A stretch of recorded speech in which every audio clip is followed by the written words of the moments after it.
अन्याय कोई अगर कर रहा है उससे बड़ा अन्याय है उस अन्याय को सहना। हमें उस अन्याय को सहना नहीं है।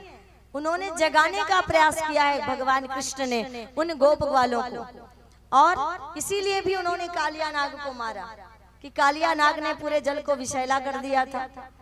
कहा कि भाई यूं ही चुपचाप हम सबके अत्याचार को सहते रहे, कंस के अत्याचार, कंस के राक्षसों के अत्याचार, कि कालिया नाग के अत्याचार को, तो फिर हमारी रक्षा कौन करेगा।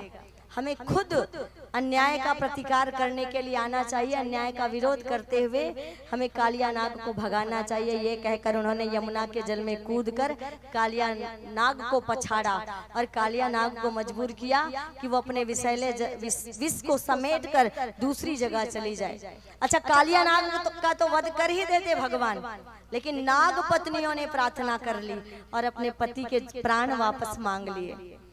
तो इतने उदार है भगवान कृष्ण कि नाग पत्नियों के निवेदन पर कालिया नाग को जीवन दान दिया।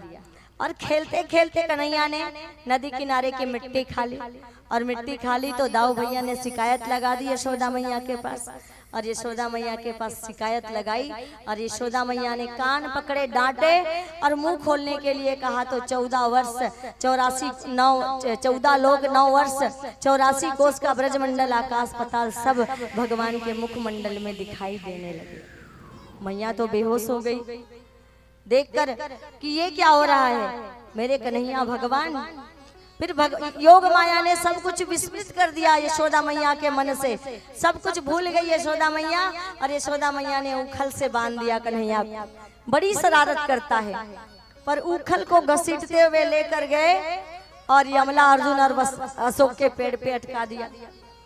दोनों पेड़ को ताकत लगाकर खींचने से दोनों पेड़ गिर गए। अच्छा, ये पेड़ कोई और नहीं, ये कुबेर और नल कुबेर और मणिग्रीव, जिनको जड़ हो जाने का श्राप नारद जी ने दिया था कि जब मदिरा पीकर कुबेर के पुत्र नल कुबेर और मणिग्रीव ने नारद जी का अपमान किया तो जड़ होने का श्राप दिया था। और तब कहा था कि देखो,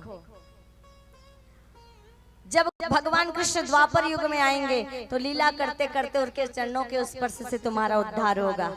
कन्हैया के चरणों के स्पर्श से नल कुबेर और मणिग्रीव का उद्धार हुआ। दोनों वृक्ष के रूप में थे, वो अपने असली रूप में आकर भगवान की स्तुति करके अपने लोकों को गए।